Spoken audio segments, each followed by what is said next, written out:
bottom game in mixed martial arts is in a weird spot. A little while ago, everyone realised that it is hard to submit good fighters, so your best course of action is to get up. The most reliable way to get up is to wall walk. Now we're at a point where the default reaction to getting taken down is to scoot back to the cage and start working up from seated. The problem is that many of the best cage wrestlers have mastered tactics to slow this down. Sitting on the ankles, or hooking one leg and trying to fold the opponent down on the wrist grip behind the back. A few of the best cage wrestlers in MMA are Khabib Nurmagomedov, Kamaru Usman and Islam Makhachev. Their opponents can lose whole rounds getting close to standing up and escaping, but never quite accomplishing it. Makhachev, Nurmagomedov and other students of Abdul Nurmagomedov have similar habits. Once the opponent scoots to the cage, they drive them into the fence and tie up their legs. If the opponent is out in the open, they drive them into the mat and they try to keep their weight on them.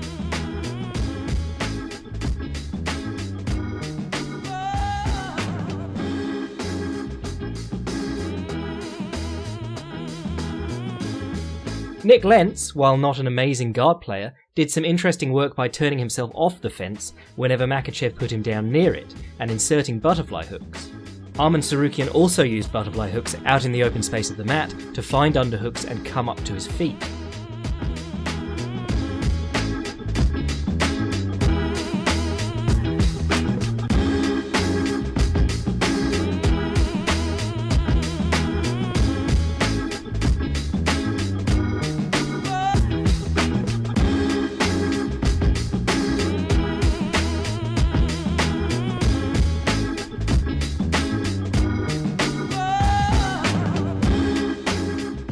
This brings us to Mansour Banui, a young man who hasn't signed with a big promotion yet, but who has done some very impressive stuff from the bottom against strong top players. Banui met Kevin Lee in 2012 and Islam Makhachev in 2013, when both were already accomplished grapplers, and he was able to sneak in the underhook and use it from half guard to repeatedly come up on and even sweep both men.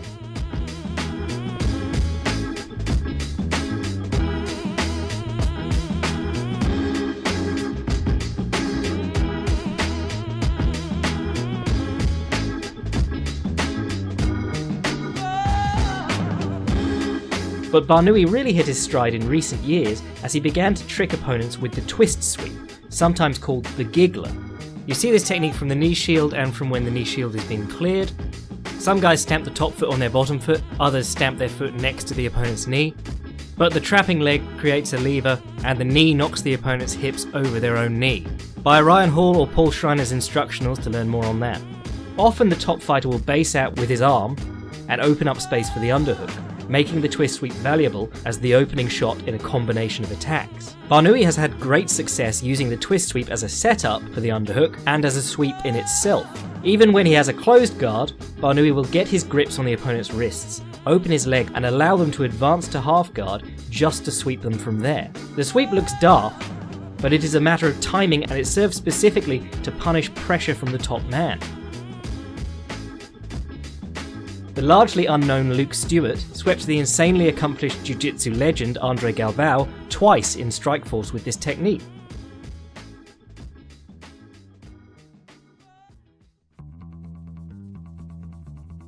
And Sean Roberts surprised the much larger and near unsweepable Rodolfo Vieira with it in a jiu-jitsu competition. This brings us to Mansour Banui's current run.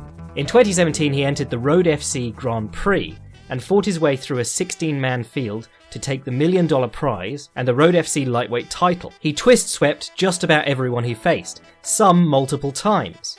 And in the semi-final he met Khabib Nurmagomedov's teammate and cousin, Shamil Zavarov.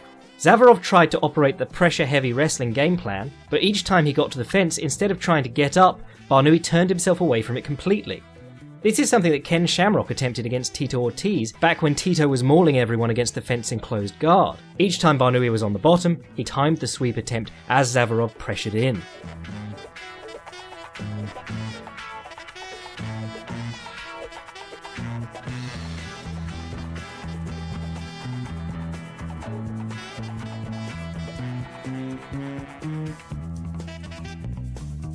Eventually, Banui was able to get back to what he loves doing, being tall and trying to knee people in the face, and he scored the knockout.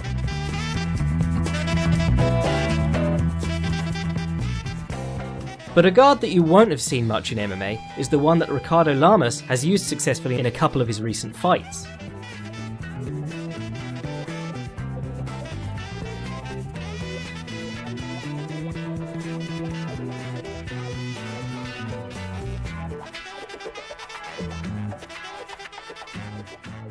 I don't know if it has its mandatory animal name yet, so we'll just call it the Get the Fuck Up guard for now. In any case, Lamas will use a single butterfly hook on the wrong side of his opponent's body and a grip across their back. From there, Lamas can try to perform a technical stand-up. When the opponent pushes into him, Lamas has the option of wrapping the head for the guillotine,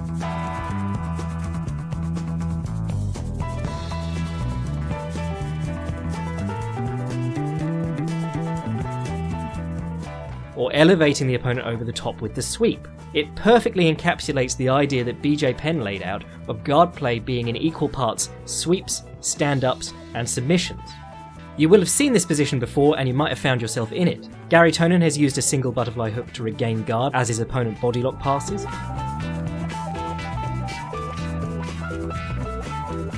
And Jeff Glover will sometimes allow his opponent to pass with a bodylock and try and surprise them with a guillotine thrown out over their head behind him, before using his single butterfly hook to get back to guard and finish the choke. Most famously, he caught the 6-time Mundials champion Robson Moura with this setup at ADCC 2009. But Lamas' single butterfly hook doesn't just happen in the moment, he will put himself there on purpose. Here he is underneath Mirsad Bektic, a very strong top player. Notice that from a regular low knee shield half guard, Lamas drives his knee all the way across Bektic's body and catches the butterfly hook on the opposite side. You will also see Lamas getting the grip across his opponent's back, sometimes called rat guard, fuck knows why, and beginning to try the same switch around with his feet from closed guard against Bektic and Oliveira.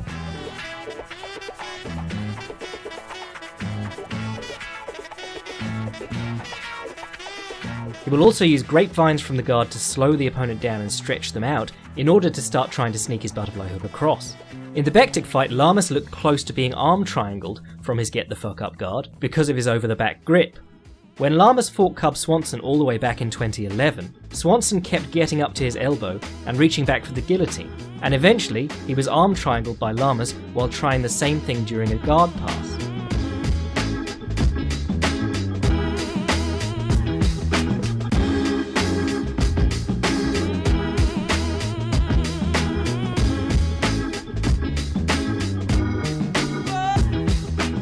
However, if you look at Lamas' guard in the Bektic fight, the butterfly hook isn't just serving as a potential elevator, it is serving as a knee shield, keeping Bektic's hips back. When Bektic really drove his weight up and into Lamas, Lamas threatened the sweep.